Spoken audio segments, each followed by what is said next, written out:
Welcome to the American Nomad Podcast, hosted by the legend himself, or as I refer to him, the legend in his own mind, Rav Holly.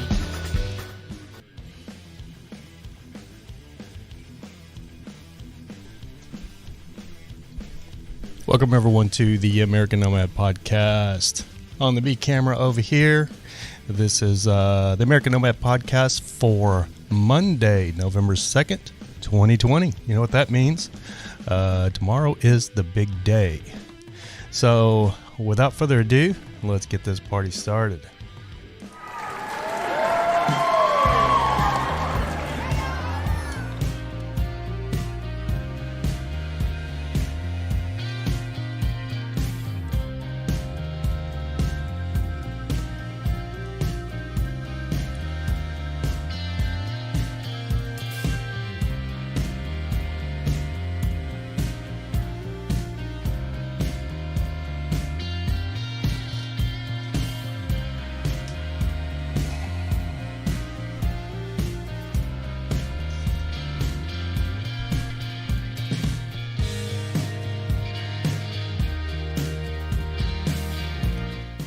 Sorry about that. A little trouble there getting the camera focused in today.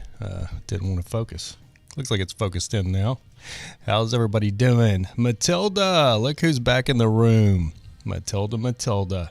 So good to see you. We missed you Friday's podcast, my first podcast back. So good to see you. Yes, I was able to stay awake. Howdy from New Jersey, getting van repairs. Oh my gosh, you're in New Jersey, Matilda? You're not up in, where were you? Starts with a P. Gosh, I can't think of it. In California here. You're right up north of me. And it's not Pasadena. Anyway, good to see you, Matilda. How's the weather out in New Jersey? I bet it's a little cooler out there. I have a friend, she's in New York City, and she said it's cold today. So I bet you're a little cool out there. Watched it later. Yes, in New Jersey. Good for you. Traveling, van life. Nothing wrong with that. Ambo life. Look who's in the room. Hey, Rav, how was Texas? It was amazing. I'm kind of contemplating moving back. It got cold over there while I was there, but I'm actually not complaining that it was cold for the simple fact I've been in California so long that I really haven't seen the seasons or the weather change. The last time I really seen the weather change was when I was living in Joshua Tree, like in 2014, and when I went to Texas the year later. So, or in 2014, I traveled around doing my vlogs, and I was in Texas, and I was there in my motorhome when it got down in Dallas. It was 11 degrees, which was the coldest it had been in 12 years. So, of course, when I was in Texas, it got down to 12 or 11 degrees, and it froze all the pipes in my motorhome, and I spent like 3 or 4 days fixing the pipes that froze in my motorhome. And then I had a major accident going from my stepsister's house to a Lowe's to pick up the last fitting that I need to fix the last frozen pipe leak in my motorhome. I was blinded by the sun, and I turned in front of a pickup, and I got hit. The pickup was doing like 60 miles an hour. It's the first major wreck accident I'd ever really had. So yeah, good times. Ambo life. We're in Salt Lake City right now. Quite nice. Yeah, I've been seeing your post, Ambo life. I actually talked about you on Monday's episode for Van Life News because I saw that you guys posted that your ambulance is now for sale. I think you've got it for sale for $30K. If correct me if I'm wrong. I think it was $30K. But I was telling my listeners that it's a really nice ambulance. That you guys did an amazing job on it. Just the solar system itself is 800 watts. If I've been in this ambulance at RTR this last year, and they came to LA and saw me. So I've been in this ambulance. It's a very nice ambulance. They built it out themselves, but they do have a top-notch solar system in this ambulance. It's got a 800 watts of solar. If memory corrects me, if I'm wrong, let me know. And they're running on 3 Battleborn batteries. So just those batteries alone, you're looking at $3,000. That's not including all of the other stuff that goes into solar system. So just the batteries alone is $3,000. So this ambulance has got a lot of bells and whistles in it, and it's a diesel. The only thing that would make it better for me is if it was 4-wheel drive, but it's a very nice setup. We hope we can get some food money for it. Well, you guys are just working the beet harvest, so you guys should have a 300 amp hours of Battleborn batteries. Yeah, that's 3 Battleborn batteries. So if you don't know how that works, if you're not up to speed on solar, 300 amp hours of Battleborn batteries would be like having 6 conventional or AGM batteries, because like I have AGM batteries in my Snap-on truck, and they're the pretty expensive. They're about 300, 400 a piece, I believe. They're the AGM Renogy AGM batteries. They're the 6-volt, and I have 2 of those. And then I have a couple of other AGMs that are interstate. But those batteries are all like, what are they? I don't remember. 100 and I can't remember how many amp hours they are. They're quite a bit of amp hours. But unfortunately, in regular batteries that are not lithium ion, you can only use about 50% of your batteries. But with a lithium ion, you can use like 70-80% of your batteries. So you're getting a lot more battery, and they last a lot longer. They last for years. Hey, Max Howlett TV, what's going on? Good to see you. So anyway, if you haven't noticed, I changed. We're a little bit different lighting today, and that's for our sponsor here, Raise Energy. I'm drinking the grape. What does it say? Grape bubble gum. Raise Energy today. So thanks to our sponsor, Raise Energy. Still on the fence about them a little bit, but I'm giving them a chance as a sponsor. We'll see how it goes. So anyway, Embo Life they just posted the link. If you'd like to check out their ambulance, they just posted a link in the chat, so you can click on that during the show or after the show and check it out. But anyway, just want to welcome you guys to the American Nomad Podcast for Monday, November 2nd, 2020. As we all know, tomorrow's the big day. What's happening tomorrow? Oh, yeah, it's election day. So that's going to be the topic of this hour is election day and what my predictions are and what I think about it, because some of you people know, well, maybe not. If you don't know, I actually predicted Trump was going to win the election in 2016 about 7 or 8 months before he ran. I made a post on Facebook because I read something that was saying that Trump was looking at possibly running again. And it came out like in a little news story, like on one of the little, not like CNN or anything like that, but it was like Vice News or Vox or something like that.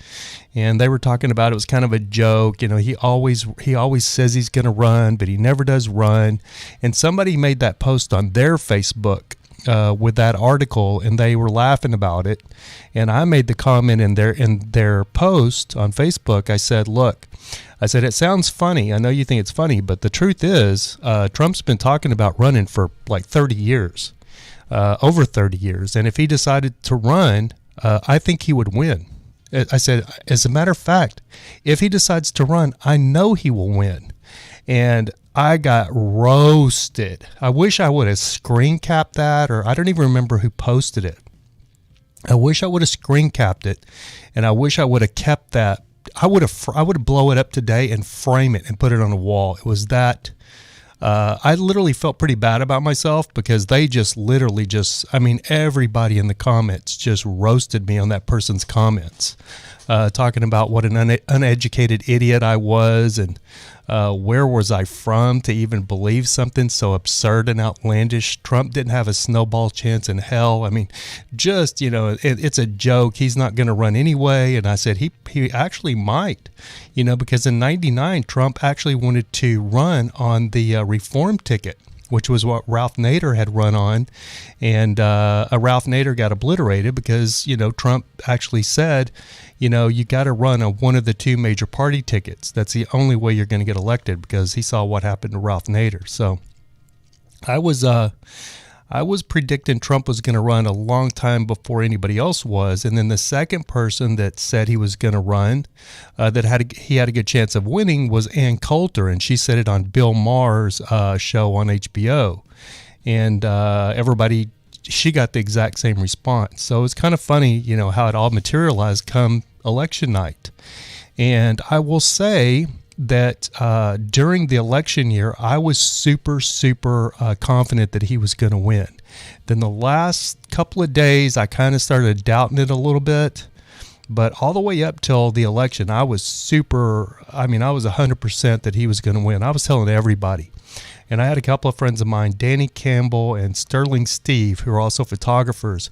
Sterling Steve has deleted me, but they're both in Dallas, and they're both really, really super left liberals, which is crazy being in Dallas. But Danny's actually from Pennsylvania, believe it or not. But Danny was, arguing and talking me down, telling me how, I should get out more. I wasn't thinking properly. I wasn't thinking straight. If I thought Trump even had a chance of beating Hillary, there was literally no way he was going to beat Hillary. So him and I had this back and forth that literally went on for probably 2 or 3 months before the election. So I started, right as the election was approaching, I started thinking to myself, man, I am going to look like an idiot if he loses. But I just had this inclination and this gut feeling that he was going to win. And I went to work that morning. I was working on, I want to say it was The People versus O.J. Simpson, but it might have not been. But it was another Ryan Murphy production. And we were doing this big banquet or this big restaurant scene. We had a lot of BG in there, so it was pretty chaotic, but it was election night. And I was so interested, because you're not supposed to be on your phone when you're working a big production, but I was so interested that I would look around at the crew, and everybody was standing around while we were setting up for the next shot. Everybody was just standing around looking at their phone, so I knew that everybody was checking election results. And I didn't get a chance to check for probably maybe an hour, so I wasn't sure exactly what was going on.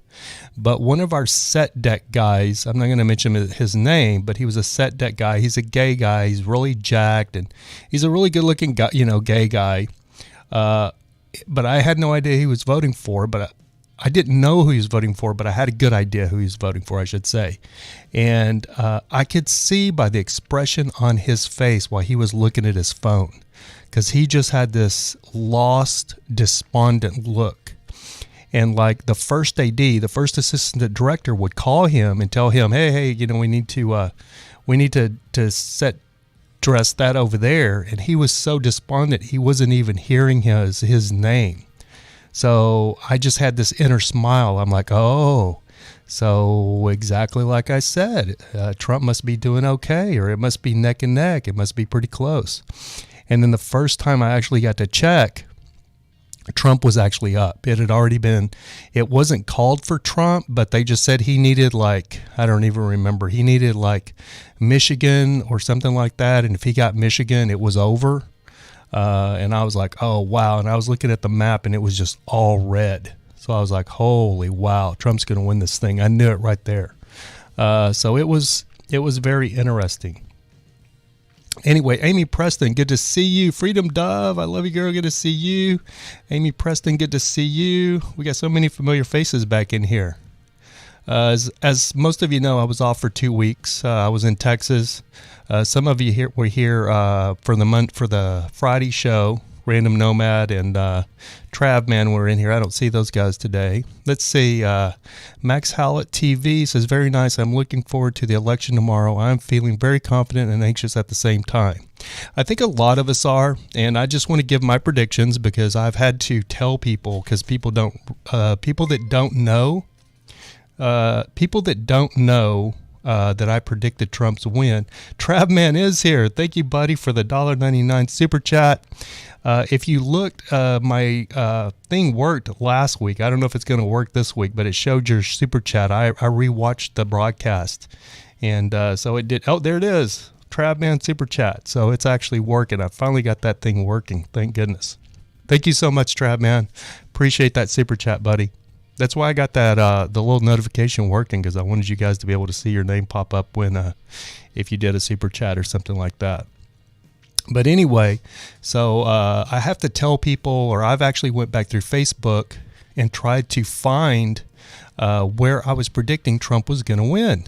But it's so long ago, 4 years ago now, it's hard to find that stuff. So now doing this podcast, I'm either going to make a complete ass of myself, or I'm going to look like Nostradamus again. And me and Nostradamus, the great prediction guru, we actually do share a birthday. We're both born on December the 14th, even though he was born 100 years before I was, or something like that.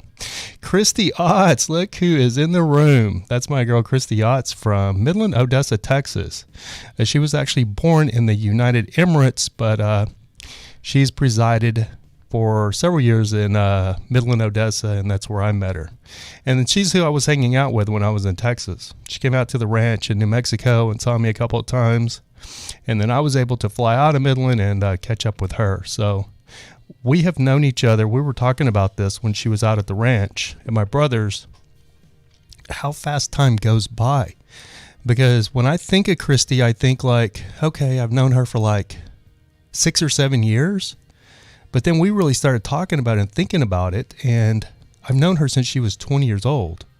So we've actually known each other since 2001, somewhere in there, I think right after 9/11. Trav, man, you are something else, dude. Hit me with another $5 super chat. Thank you. Thank you so much, Trav, man. I really appreciate that.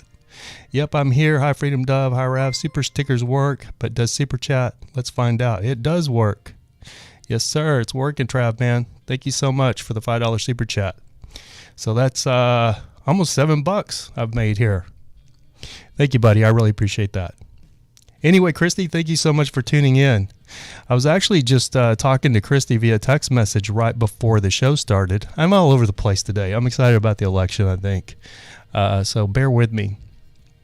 But I was talking to her via text message because I'm thinking if I do move back to Texas, she could actually be a co-host for my show here, the podcast. And then I guess it'd be our show. But I'm thinking about, if I was to move back to Texas, I've wanted to get a co-host since I started the show. But here in LA, people they'll commit to it. And then when it comes down to do it, they actually don't do it. So, they chicken out. I've actually wanted to get guests on the show, but because of the COVID thing, I even did my buddy Noah, who's one of my best friends, and I had several people messaging me, asking me if he got tested for COVID before we did the show. And I'm like, no, we hang out all the time. He's one of my best friends. No, he didn't go get tested. That's why I had him on, because he's one of my best friends. So anyway, we will see what happens, but I'm actually really considering relocating this thing to Texas. And if I did if I went to Midland, I think Christy would be a great co-host for the show. What do you guys think? Leave me a note in the comments. Let me know what you think. And be sure to hit that like button. We got 5 likes. We got 9 people in the room. I want to thank you guys for joining me. Amy Preston says, I think you will be happy moving back to Texas. Richard Kimple, good to see you. Hey, Rav, you're hard to find. Hey, Richard. Thank you, buddy. I appreciate it. Trav, man, that's cool. You got it working. Good for you. Yeah, I did get it working finally. And I don't know what I did to get it working. I don't know how much time trying to get those notifications working. And I would think I would have it, but you can't really test it in somebody until somebody tests it live. It always showed that it was working, but it just didn't work. So I don't know what I did to get it working, but evidently it's working now. So that makes me happy. If you guys don't know what I'm talking about, if somebody does a super chat and they donate directly to the podcast, there's supposed to be a little notification thing that flashes across the screen to tell you that there's been a donation. So I worked and never could get it working, but somehow I fixed it by accident. So go me. Amy Preston says, I think, yeah, I read that. Yeah, I'm thinking I will be too, Amy. I never was really keen on moving back to Texas because I've lived there. I'm kind of a free spirit in that way. I like to live places that I haven't lived and I haven't been. So I was looking at a lot of different states, even looking out of the country.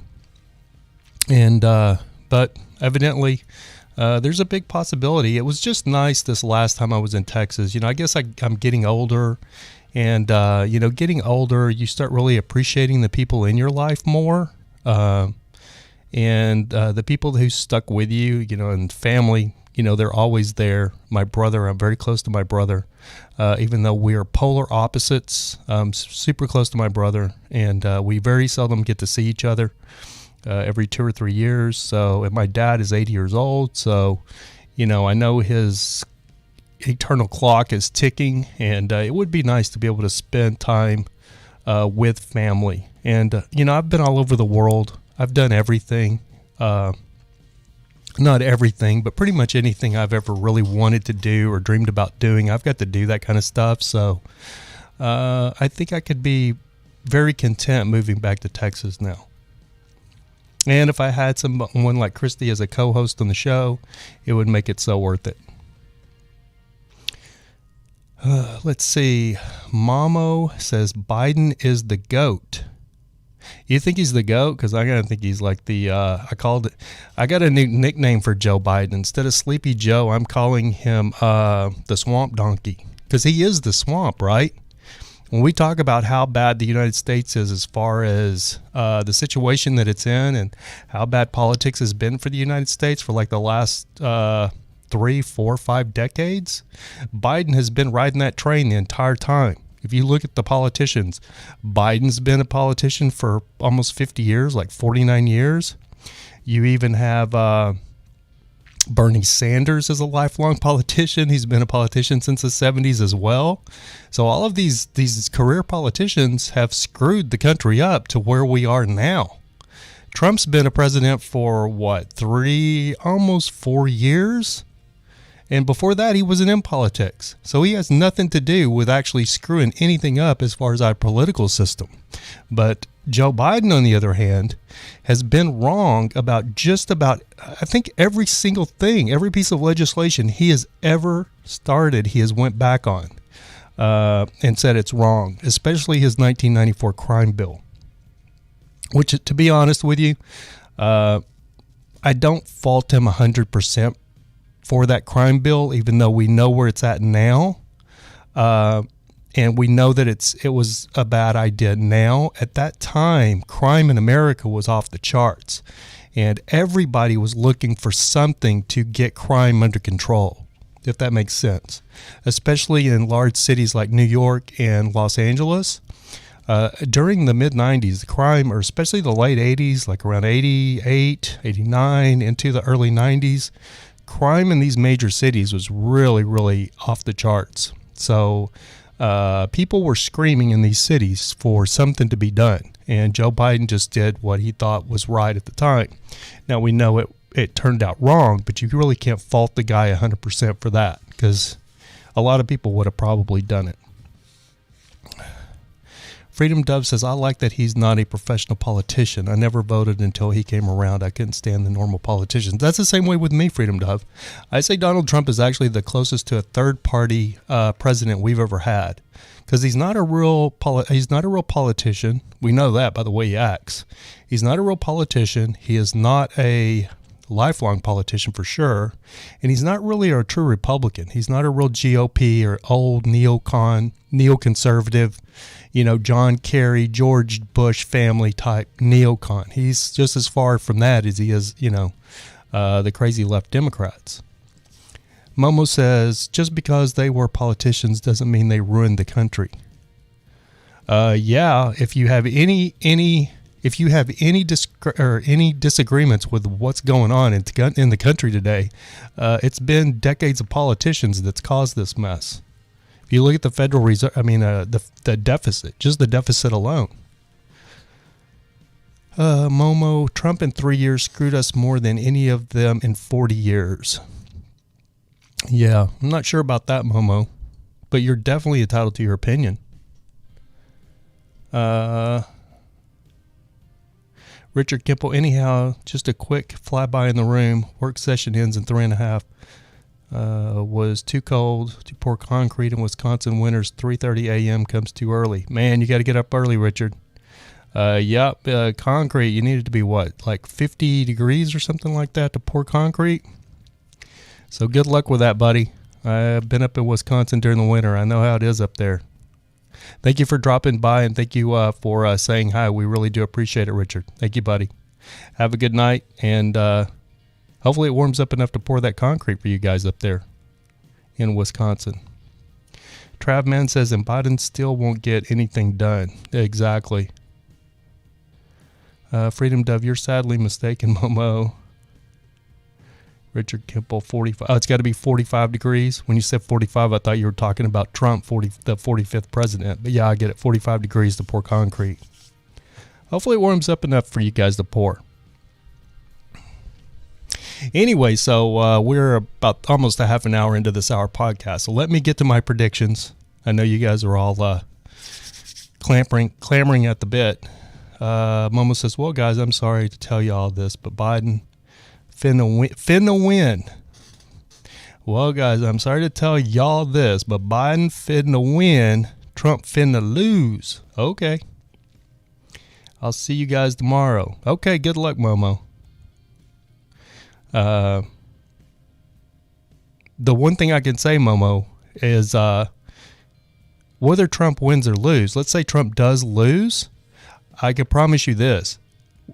Conservatives aren't boarding up their cities.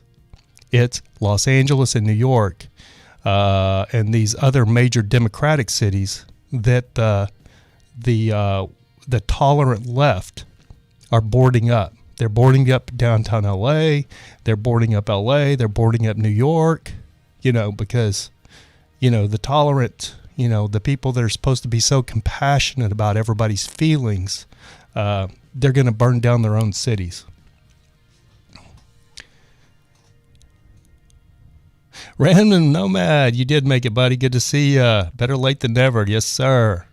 How's the sound tonight, guys? If I got the sound, I think I got it dialed in finally. We got a little background music, too, going on. Changing it up a little bit. Momo from New York. I'm ready to loot, my brother. All right. You ready to loot? Whereabouts in New York are you? Are you in the 5 boroughs? Are you in New York City proper? Or are you from New York State? Freedom Dove says, have fun looting, Momo. So just for my prediction is, even though they're boarding up LA and they're boarding up New York City, even if Trump actually wins, I don't think there's going to be as much burning and looting as we think there is. There could be. I could be wrong. But something tells me it's not going to be as bad as what everybody thinks it is. I think people are kind of getting burned out on they've been burning and looting Portland now for months. Since George Floyd. How long ago was that? The summertime, and they're still rioting and, looting. Oh, Momo, you're right in Manhattan. Okay, well, I used to have a place in Astoria Heights. You know where that's at, right? In Queens, right across the East River Bridge. Used to take the N train into Manhattan every morning. What exactly don't you like about Trump, Momo? Momo says his orange spray tan and that loose wig. That's actually pretty funny. Trump's like 74 years old and he's still doing that orange spray tan that got really popular in the 80s and the 90s. Everybody was that orange spray tan, and he won't let it go, and he won't let his comb over go. So you got to laugh about that stuff. He laughs about it too. You know what I mean? He's not so serious about that stuff. Freedom Dove shaking my head. Queens, yes sir. Yep, exactly. You know where Astoria Heights is. It's so funny because I've actually talked to New Yorkers and say Astoria Heights, and they have no idea where it is. I'm like, how do you live in New York and you don't know where Astoria Heights is? Random Nomad, I got caught up in a really cool, interesting documentary. I'm gonna be watching. It's been suggested to me. If anybody's seen it, let me know. It's called The Trump Card. I guess it's on Amazon Prime. I've got HBO and Netflix, so I'm probably just gonna rent it on, I guess, Amazon Prime or something.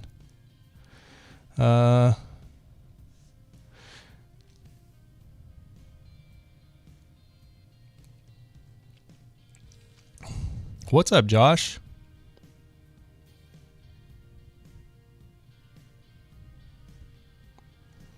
It looks like your messages got held for review, and it looks like they're getting deleted, Josh.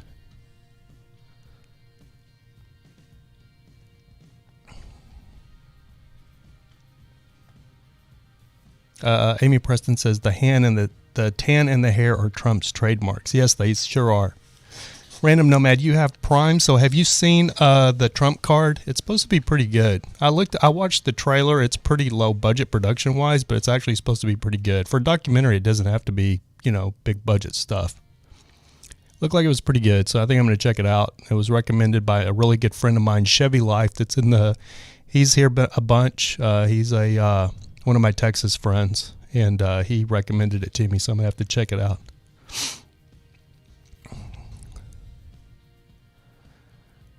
Josh, you're just saying random things, Josh. What's up with that? KKK, black people, the N-word. If you don't know, Josh, I don't know how long you've been YouTubing or been commenting in YouTube, but that stuff just gets held for review by YouTube. It gets held for the moderators. I have moderators in here that'll either delete that stuff or let it show.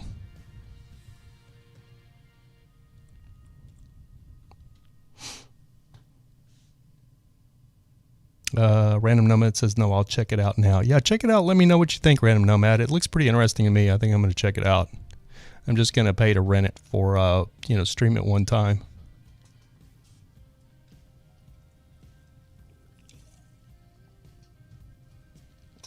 Anyway, I keep getting sidetracked. Back to my predictions. I don't think, that's the Dinesh, am I saying his name right? Freedom Dove Dinesh documentary, exactly. Josh was timed out by Random Nomad for 300 seconds. Yeah, see, I'm all for free speech, but you can't just come in a room and just start spouting, the N-word and talking smack, but just talking smack in one-word sentences doesn't make any sense. Thank you, Random Nomad, for moderating, buddy. I really appreciate that. Saves me a lot. So I want to check. I guess it's the Dinesh. I think it's Dinesh, right? Documentary. So I'm going to check it out. It looks pretty good. But here's one thing that I want to bring up. I don't know if Christy is still in the room. Christy Otts. I'm not throwing her under the bus. But when I was in Texas, my brother and her, we all went out to dinner. And just randomly, I brought up if she was going to vote. Or I brought up if she had voted, not if she was going to vote, if she had voted. And she said at that time, no, that she had not voted. And I was like, well, why not? And she started giving me the reasons why she hadn't voted and why she wasn't sure, what she was going to do. And, there'd been some kind of pretty crazy things going on in Midland with her daughter and another girl that it was over Trump, basically. I don't want to really get into it because it's her personal business, but I just want to say that my brother is a staunch Republican. He's a rancher, so you can imagine. So he's a staunch Republican. I don't really consider myself a Republican. I'm a libertarian, more centrist. Have always been more centrist. Used to lean left, now lean right because of living in LA and seeing Democratic policies in action, and what that chaos that it entails. So that's what's pushed me to lean right. But I just want to say that my brother, okay, Random Nomad, we'll see you when you get back. Oscar 202, good to see you, buddy. Welcome. She has some nice upside down Tita. Not sure what that is. Anyway, so my brother and I, we kind of asked her, and then she gave us, her explanations on where she stood. And I absolutely respect her for exactly what she said and, where she was at and why she was on the fence and everything. I completely understand it. And as a matter of fact, it's great. You know what I mean? It's great. It's great. Whatever she, whatever she decides, that's amazing. But on the other hand, I was, somewhere like a week ago, or not a week ago, a couple of days ago, and I was listening to these younger 20-year-old millennials or 20-something-year-old millennials, and one of them said she hadn't voted yet, and these other girls were like just giving her the third degree, like she was a pariah. Like you could tell they were all really good friends, and it was at a yogurt land, if you know what that is. It's like a little ice cream shop, but it's for yogurt, and you couldn't be inside, so we were all standing outside with our yogurt, eating our yogurt on the sidewalk, and I was, about maybe 10 feet away from these girls, because you got to be 6 feet away from people.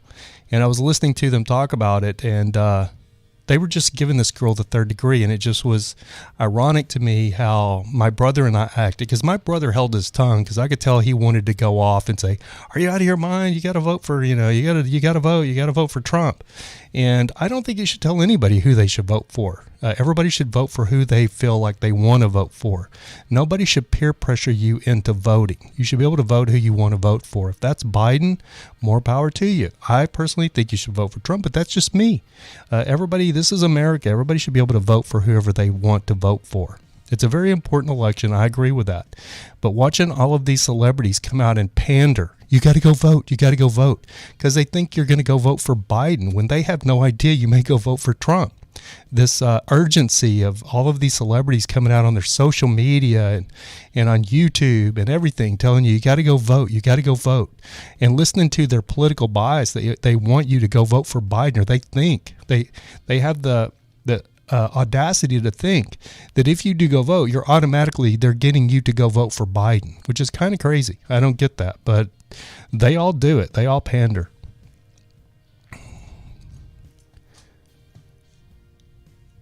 Tradman says, I get vote for whoever you want to vote. Exactly, Random Nomad.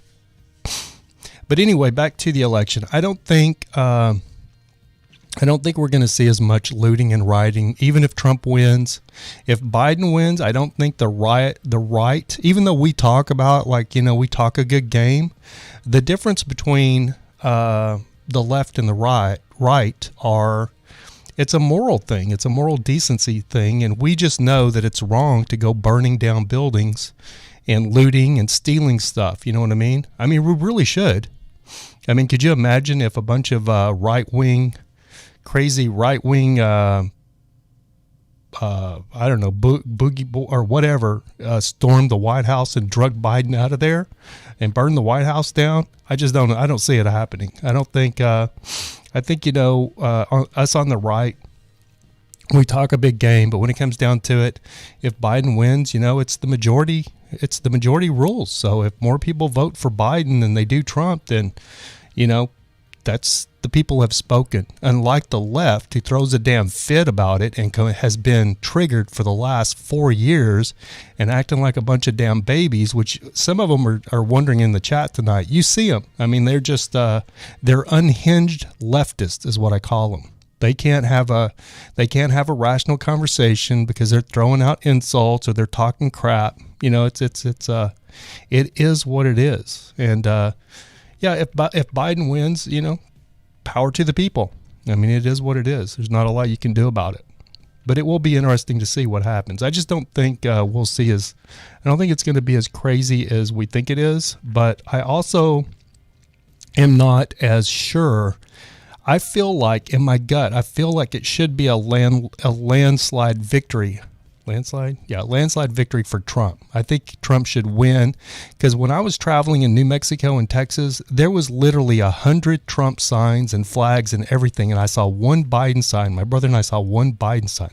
My brother's got a joke that Trump's going to win, and firewood on sale is going to be second, because you see more firewood on sale signs than you see Biden Harris signs. So it's kind of funny. He's got that joke that he puts out there. But I just don't think the other thing. So I was watching I did watch CNN, or I caught a CNN clip on YouTube or something a couple of days ago, and they were showing the Trump rally, and it was just packed. They showed this Trump rally, and I don't remember where it was. Vegas maybe.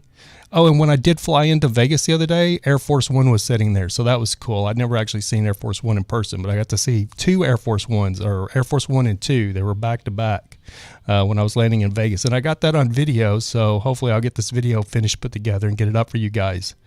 But anyway, I just don't think it's going to be as crazy as we think it's going to be. But I'm not as sure that Trump will win. I know there's a lot of optimism for Trump this time around that I didn't see last time. Nobody would admit they were a Trump supporter to me last time. And this time I have probably 100 friends right here in Los Angeles who have openly come out and said that they support Trump now that they voted for Trump. So, but my problem is just like you can't get cocky about it. You can't be, you can't be all and I see that in a lot of the Trump supporters this time around, that's what I saw in the Hillary supporters last time around. They just thought they had it in the bag. I'm seeing that out of a lot of Trump supporters this time, and I think you set yourself up for disappointment when you think you've just got it in the bag, because you don't know until the last vote's counted. I will also say I think we will see the thing that worries me the most is, and this is everybody on both sides, is I think there's going to be way too many shenanigans going on. I mean, just right here in LA, somebody set a ballot box on fire, and there was over like 100 votes in there, and 35 of them were ruined, and 85 of them were okay. But 35 people lost their vote. I don't know how they're going to contact those people if they can't read whose vote it was. How are they going to contact them and tell them to vote again? Another situation that I saw was my old boss, Ken Pavia, posted on his social media page on Facebook that when he voted, and so the same was with me, is they don't even ask you for an ID here in California. I saw a thing. I took my driver's license, and I took they want an address to proof of residency. So I took one of my letters from here to my office with me, but they didn't even ask for that. And then I asked them, I said, do you need to see my ID? And they're like, oh, no. So if that's the case, what keeps every person that's not even legally in the country, what keeps them from going and voting if you can just walk up there and cast your vote? And they don't ask you they don't even know who you are. They don't, I could have been from Belgium for all they knew. You know what I mean? They don't know. So I guess somebody, probably there's an oversight committee that does see that, but I don't know how that works. But it is worrying to me. Random nomads. I saw hundreds of Trump signs on the web to Idaho and back to Indiana. I saw one Biden sign. Exactly the same. Exactly the same. I think it's going to be a landslide. What did I say earlier? My brain's not functioning properly. I think it's going to be a landslide victory for Trump, but I don't want to get complacent in it because you set yourself up for disappointment. And the left this time are very motivated. Just like last time, the right was very motivated because we did not want Hillary Clinton winning. And I don't think people are as motivated about Biden because he's not that big a threat. I mean, but then what you have to understand, Biden is not in real good health, I don't think. And I don't think he's very coherent. So I really think if Biden wins, it's more Harris. They're going to get the black woman president it is what it is. She's from California. She's never really done anything great for the state of California. I mean, California is a absolute disaster area, and she's a big part of that. You got to look at the politicians. If the state's a disaster, who is running the state? She's been a politician from this state for years, and before that, she was a prosecutor. He put a lot of people in prison and laughed about it for small drug offenses. So it is what it is. But I think it'll be a landslide for Trump. I think Trump will win. I actually had some doubt, though. For a couple of days, I was thinking, I might just actually be wrong. I think maybe Biden will win this. But when I look at everything, like another buddy of mine, Justin, he's in Pennsylvania, which is a state that they say Trump has to win. And so this store in Pennsylvania put out these they put out these blue things for Biden and these red things. I can't even remember what it was, but it was like a soda or something. And one said Biden on it and one said Trump on it. And they were just in cases. It was like cases of soda or something, but they were marked, they were like this presidential memorabilia stuff. And so a bunch of them said Biden 2020 and a bunch of them said Trump 2020. And the people just got to buy them. They were sitting there at the door in this convenience store by the case, and literally the Biden stack was still this high and the Trump stack was almost gone. And that's what I've seen everywhere I've went. If it, the other thing I was going to say about the CNN thing I saw the other day is they showed the Trump he was in Nevada or wherever he was at his rally, and they showed the crowd, and it was just packed. I mean, it was people everywhere. And then they went to Biden, and it was so funny to me because I wish I could have recorded it, because they showed Biden, and they didn't show the crowd. They just showed him on stage, but they didn't pan out and show anybody, which made me think the reason they didn't do that is because there was very few people there. And if anybody that's on the left, they go, oh, well, nobody shows up to Biden because they're scared of COVID. So, it's a great excuse for nobody being there. Josh says, I'm back, cutie pie. Yes, she is, I think. I don't know what you're saying, Josh, but keep saying what you're saying, bro. Keep on keeping on. Hamid says, FR bro. I agree. Trump needs to win. Yeah. It's Josh needs it blocked altogether. I'm sure Random Nomad, if he keeps it up, will take care of that. I'm not for blocking people, though. I like free expression. I like free speech. And I think that's part of the problem today is everybody is too quick to block people. But you got to be respectful in the room, Josh. Freedom Duff says he's a placeholder for Kamala. I agree with that 100%. And so, you're either voting for law and order or you're voting for turmoil and chaos. That's about what it comes down to. Random Nomad says, but Trump rallies have people masked up on YouTube videos too. Yeah, I agree with that. Another thing I wanted to report to you guys that we're here for the Monday podcast. I talked about my brother's wedding in Texas, and I don't know exactly what the head count was of people there, but there was a lot of people there at the wedding. There was probably 25 or 30 tables, and it seated anywhere from 8, 9, 10 people at a table. Maybe not that many, maybe 6 or 7. I don't know, but there was a lot of people at each table. So it wasn't a great, big, huge wedding, but it wasn't a little tiny wedding either. And it was at a pretty large venue. The venue was outside. But what I want to say is a lot of the people that attended the wedding were older people. My uncle was there, who is older than my brother, my dad, and my dad is 80 years old. So his older brother, Jim, was there, who's either 84 or 86. I think he's 84. But he was there, and he's not in the best of health. He did have a mask on, and there was a couple of other elderly people that did have masks on, but they were the only ones wearing masks, and there was no social distancing. There was none of that, and that wedding was on the 17th. Now, there was a report that there was a younger kid, a guy at the wedding who did have COVID, and he didn't know it when he went to the wedding. So it kind of freaked my brother and his new wife, my new sister-in-law, out a little bit. They were a little concerned about it. But we are, 2.5 weeks now since the wedding? Nobody's gotten sick. We haven't heard anything about COVID. We haven't heard anything about anybody being in the hospital. And there was a majority, it was pretty half and half. Probably half the crowd was mid-30s and under, and the rest of the crowd was 50s and over. So there was a lot of older people there. Nobody was social distancing. The chairs were like any wedding you've ever been to, were crammed together. And everybody in Texas is just going about their business, just doing their thing.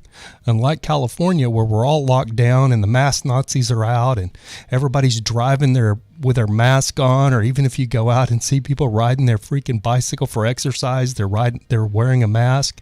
You didn't have that in Texas. So it would really be, it would be weird. I mean, it was really educational to see the difference in the dichotomy of like the difference between California and Texas, and that people are just living their life in Texas, and you're not having the states are neck and neck when it comes to numbers.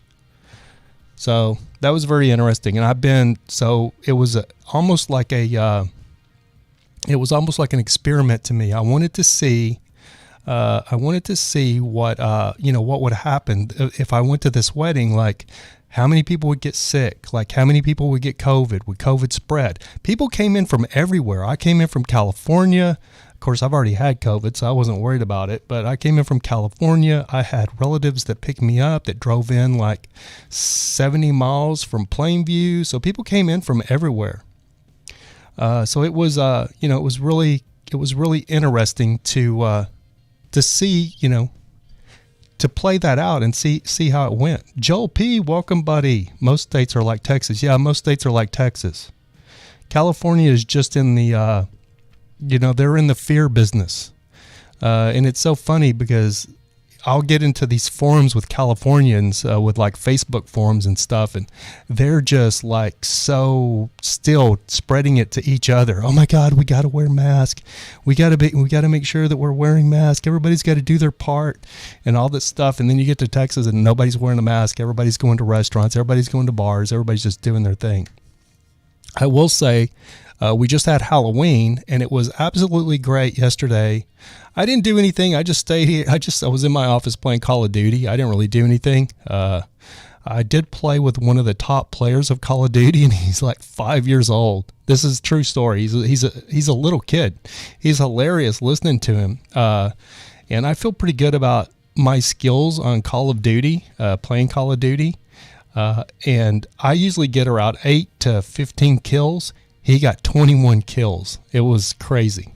Kid is amazing. And he's like 5 years old. Let's see. Joel P., good to see you, buddy. Thanks for tuning in. It's so funny because when the haters, when they jump in the room, they want to like start talking smack, and your freaking comments get deleted by YouTube. You must be new to YouTube. You don't know how YouTube works? And you're voting tomorrow, or you've already voted? That's scary. Gypsy Van Travels, welcome. So good to see you, Gypsy. So current statistics, only 16% of hospital admission related to COVID, and only 2 out of 100 cases reported fatal. Yeah, exactly. That's what I'm talking about. And here in California, we're still locked up like 4 out of 10 people are dying from COVID. That's the hysteria that they're pushing. Lance Hale, what is up, buddy? Good to see you. No problem, man. Better late than never. So good to see some of your faces. Haven't seen some of you guys in a while now. So good to have you back in. But yeah, I think Trump is going to win. I'm not as confident about this election as I was about the 2016 election. I was sure Trump was going to win that one. I just want to say don't be overconfident about it, because the Dems this time are going to do every single thing they can. But the other thing about the left is it doesn't matter if Trump wins, it doesn't matter how he wins. Even if it's by a landslide victory, they're not going to accept it. Last time it was Russia. This time it'll have to be something to do with COVID. It'll have to be, actually what I think it's really going to be is they're going to start talking about there was election fraud with Republicans throwing away votes from mail-in voting. I think that's going to be their excuse this time. They've always got to come up with an excuse why they lose. They can't ever grow a set like a real person and just say, hey, we lost. But the great thing about the Electoral College, which they want to abolish, because if the Electoral College was abolished, then New York State and California, which are both hard blue states with huge populations, would basically, they would decide every election. So you know how every election would go. That's why the Founding Fathers set up the Electoral College, so that would not happen. And that's another thing that I found interesting about not having to show an ID here in California when you go to vote. I don't know how your state is. Do you have to show an ID in your state? I don't remember. I think Texas, when I voted in Texas the last time, I had to show an ID. but I haven't voted since years ago in Texas. But I think I had to show my ID, but I can't remember. But here in California, it's interesting. I found this very interesting that you don't have to show an ID, and because of the there's a lot of people that have switched over because of the riding, that they were pretty far left liberals that have now switched over to Trump because of all the riding. And I found it very interesting about how Gavin Newsom, the governor, let all of these prisoners out of prison because he gave the excuse of COVID in the prisons. Now, why couldn't they just wear masks? If masks work, why couldn't they all be issued like a mask, a new mask for every day, and keep them in prison instead of letting them out on the streets? Well, if they get out on the streets and they don't have to have an ID to vote, there's a good possibility that they'll probably show up at the polls and go vote, is what I'm thinking. Joe P says, I'm voting tomorrow in Texas. In Minnesota, last time I voted, yes. You do in Texas? Yeah. So in California, you don't have to have an ID to vote. So that was kind of alarming to me. I didn't even remember it the last time. I wasn't really thinking about it. But this time, with all the things going on with COVID, I was really, and the things going on with mail-in ballots, I was really interested to see. And I noticed that right away, that you didn't have to have an ID. They don't care. They just want you to vote, and they think you're voting for, the left, so they don't care. They just want you to vote. They have no idea if you're voting for Trump, but they don't think you are. It's funny how that, it's like a, I don't know, it's almost like a mental disorder that they just have this, they're just so confident that they automatically think they know who you're voting for and that you're voting all leftist issues.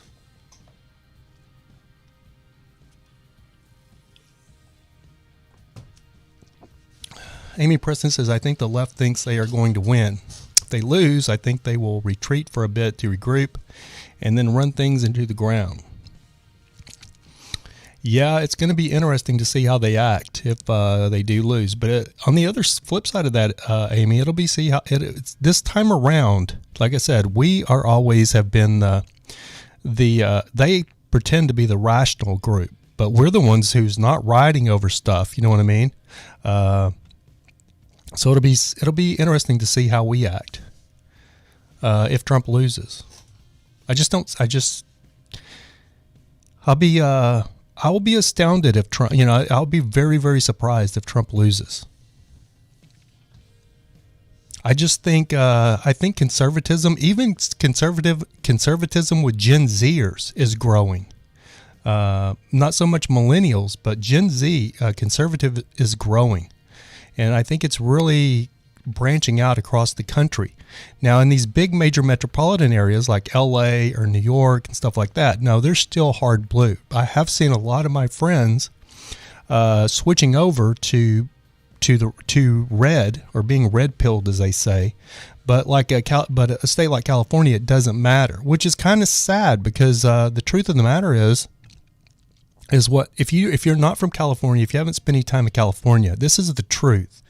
If you get out of the city of LA proper, the state of California is pretty red. If you go look at the election results from 2016, go check it out.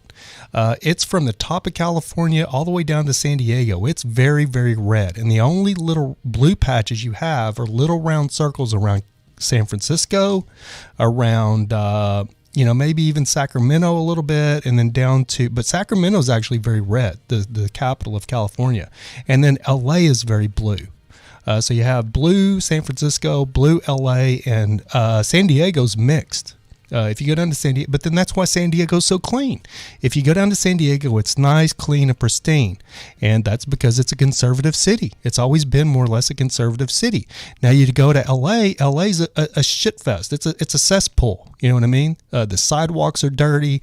You'll see human feces if you're out and about all day in LA. It's a mess. It's dirty. It's probably the dirtiest city I've ever been in the States. It's a dirty, dirty, dirty city, and but it's democratically controlled. You'll see rats running the sidewalks. You'll see homeless people everywhere. That's a democratic city. And then you get up to San Francisco, it's even worse. but those are two blue areas. Now, if you drive just like an hour up to Bakersfield, which is a decent sized little town, it's probably 500,000 people or something like that, maybe 300,000. Not sure what the population is of Bakersfield. It's been conservative for like the last 35 years. It's never went Democrat. So if you get out of LA proper, and that's what's sad, is all of these people in California, this other population is trapped because of all of the people in these small areas, but in these heavily populated cities that control how the state votes and what happens in the state. And luckily, so far, it's changing because Dallas is growing and you have all these liberals from California pouring into Dallas and Houston and these cities in Texas. But right now, Texas is the opposite. There's enough people in the state of Texas in the rural areas that they outvote the people in the cities. So it's kind of just right the opposite in Texas. It's kind of crazy. Let's see. Oh, we just had an hour. So we're going to wrap this up, but I am saying that I am predicting Trump is going to win. I don't know if it'll be by a landslide. I want to think it's going to be by landslide. In my gut, I think it is going to be a landslide, but I'm not as sure this time around as I was in 2016. If I was giving you this podcast in 2016, I'd be like, Trump's going to win. I don't know, what you're thinking or what, I don't know what your philosophy is or your political stance. Trump's going to win. That was me in 2016. This time, with everything that's went on with the mail-in voting and everything, I'm more concerned about it. But I really think Trump should win, and we will know by Wednesday. The results. The main thing is, so I wrote this down. Give me a second to find it because I did write this down. Hold on a second. So this is a quote by Abraham Lincoln. For you guys that are still with me, the great Republican president. That's another funny thing. If you ask Democrats or leftists, was Abraham Lincoln a Democrat or a Republican? 99% of the time, they'll say he was a Democrat. They're just learning that he was a Republican president. And the ones that know that he was a Republican, they'll automatically give you that. They always have an excuse. Oh, the party switched. He would have been a Democrat these days. Whatever. He wasn't. He was a Republican. So from the great Republican president, Abraham Lincoln, who ended slavery, he said, this is what he said during the election. He said, "Whoever wins, stay calm. We are not enemies, but we are friends." Abraham Lincoln, 1861. And I think we should actually remember that, as much as we kind of despise each other these days, depending on which side you're on. The thing that I've been thinking about a lot this last week and spending time in Texas, and, I am guilty of, talking trash to people and my leftist friends and liberals. When, my leftist friends that are liberals, they're actually really good-hearted people, a lot of them, and they just want to be kind to everybody, be kind to humanity. And Trump makes them mad because he says mean things. Well, back in the 90s, everybody said mean things. If you watched a comedy like George Carlin was the uber liberal comedian of the 90s. He was the number one comedian of the liberal left. And he said that was what his whole act was saying just what he thought and how mean things. So, we're supposed to have came a long way. I don't know that we have actually came a long way, but what I've been thinking about a lot was 9/11. September 11th, 2001, 9/11. When 9/11 happened to this country, the day of 9/11 and the following days, it didn't matter to anyone in the country like what side of the political aisle you were on. The World Trade Centers were a staple of America. They had been the tallest buildings in the world for over a decade at one time when they were built.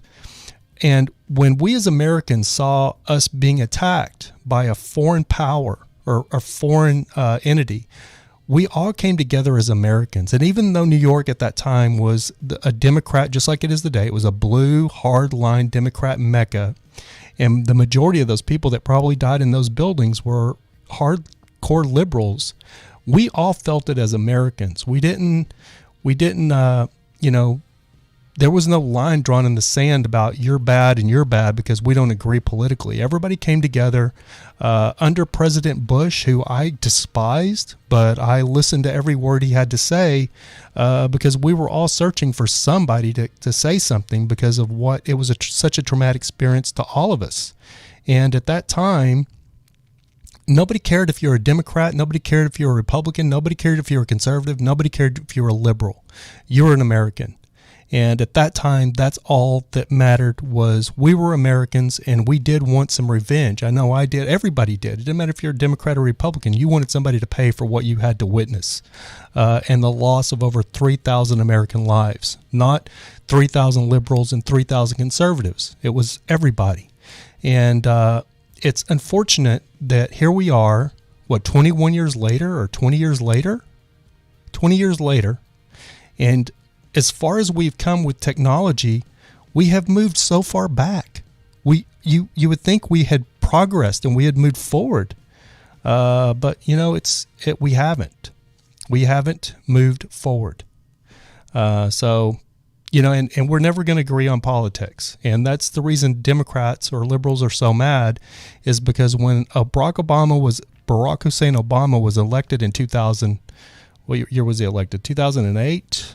Believe they thought they had won the culture war. They got the gay rights or same-sex marriage, and they thought the culture war was over. And when Trump was elected, it was a wake-up call that people are tired of the politically correct nonsense, and people are tired of being stymied with the cancel culture and all this stuff that's all stuff from the left. And everything that the left seems to blame Trump for. He's a narcissist. He's this. He's that. He's hateful. He says mean things. It's like they're seeing a carbon copy of themselves because they do the exact same thing Trump does that they accuse him of doing. Anyway, I see you guys are talking about Planned Parenthood. I was talking about that on my Facebook page, I guess a day or two ago. It's funny because my good friend Christy Otts, that's in the room, her mother, who is adorable, she used to work for Planned Parenthood. So she sees both sides of the Planned Parenthood, how in Texas and the poor rural communities it's been done away with. But for those of us that know the history of Planned Parenthood, Margaret Sanger, who was the founder of Planned Parenthood, she was a known racist that actually attended KKK meetings. This is going to get demonetized. She went to meetings with the white sheet fellas and talked about keeping the black birth rates down. So if you are for Planned Parenthood, that's kind of it's the origins. She was the origin of Planned Parenthood.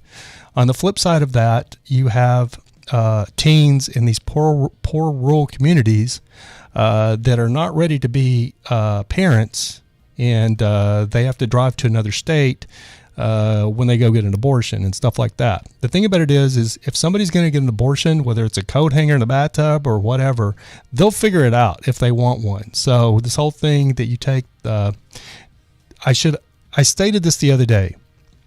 I feel like abortion after the first, few trimesters. I'm not a birth expert. I've had kids. I went to all the classes and stuff, but there's so many trimesters in an infant's until they're born. And I figure after so many trimesters, it's pretty much murder, especially late-term abortion.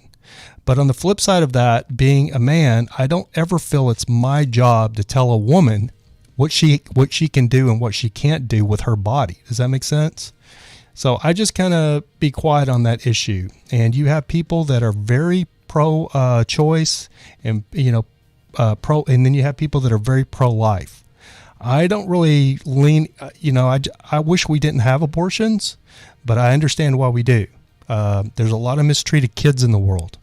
A lot of parents that don't want their kids, and they have them because they can't afford abortion, and then those kids are raised by parents that despise them. There was a documentary on Netflix about this little boy right here in California that was up like Victorville, that his parents literally treated him worse than a dog for years until they finally murdered him. That's what you get. When you force people to have kids they're not ready to have. Now, as an adult, I will tell you that I have firsthand experience in this. When I was in high school, I got my girlfriend at the time pregnant, which happens a lot with kids in high school, because we grew up in Texas, conservative Texas. Her parents were Catholic. Her mother was a staunch Catholic. All they told us was, don't have sex. Don't have sex. You can't have sex. Make sure you don't have sex. God doesn't want you to have sex. You have to be abstinent until you're married. All this stuff, and all the kids were having sex. Like literally. The more you tell kids don't do this, the more they want to know why, and the more they're going to be doing it. So I got my girlfriend pregnant when we were both 17. And I basically told her, look, it's your choice. Whatever you want to do, I'm going to back you on it. And she came to me, I was like, if you want an abortion, I'll pay for it.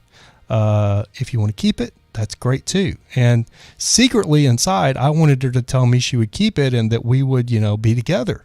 But I wasn't going to make that decision for her because it was her decision.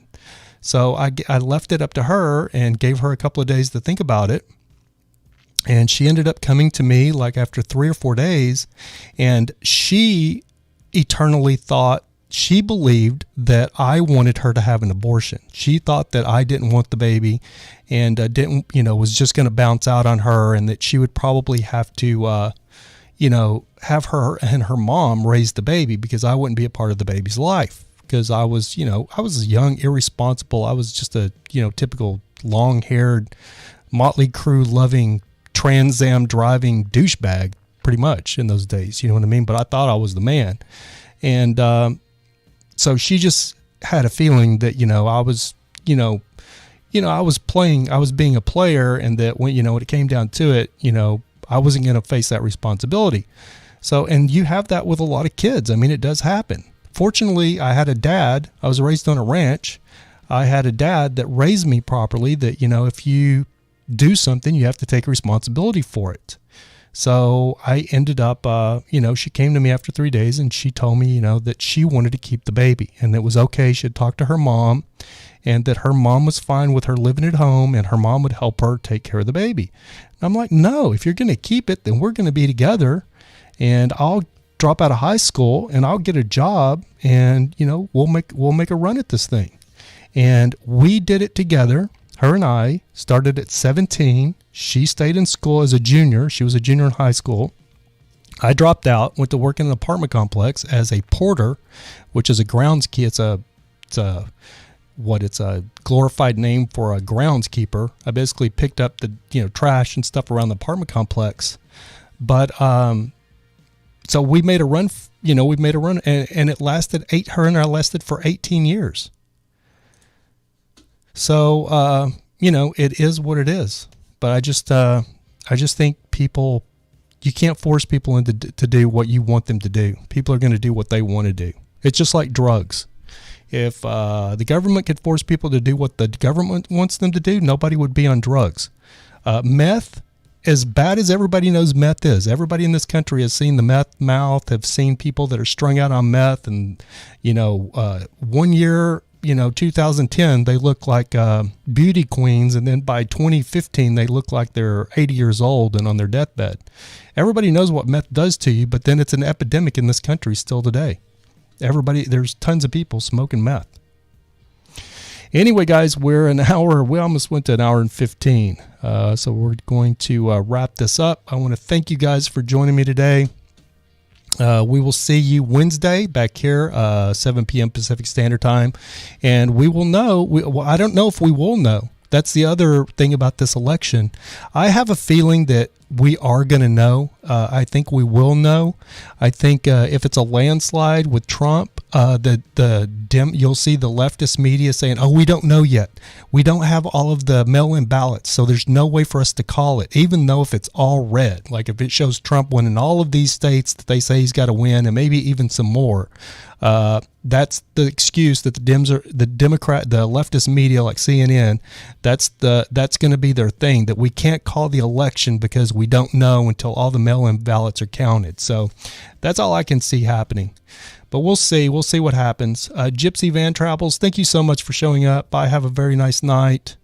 Trav Man, you are the man. Thank you so much for the 2 super chats, buddy. You always are the man. Random Nomad, thank you so much for helping me moderate tonight. Christy Otts, I love you, girl. We're gonna talk some more about you possibly being a co-host on this thing if I move to Texas. Christy Ott said abortions is less than 15% of what Planned Parenthood even is anymore. Yeah, exactly. That's exactly true. But everybody thinks that's all Planned Parenthood does. Who else do we have? Gypsy Van Travels, Random Nomad, Joel P. Thank you. Amy Preston, thank you so much. Matilda, thank you so much for joining us. Did I miss anybody? Lance Hale, thank you, sir, for dropping by. Trying to go through and thank everybody. Oscar 202, Talking Smack. Josh. Hamad, thank you so much for dropping in. And that is going to do it for this episode of American Nomad. We will see you guys back here on Wednesday. Thank you for listening to the American Nomad Podcast. Until next time, keep looking up because that's where it all is.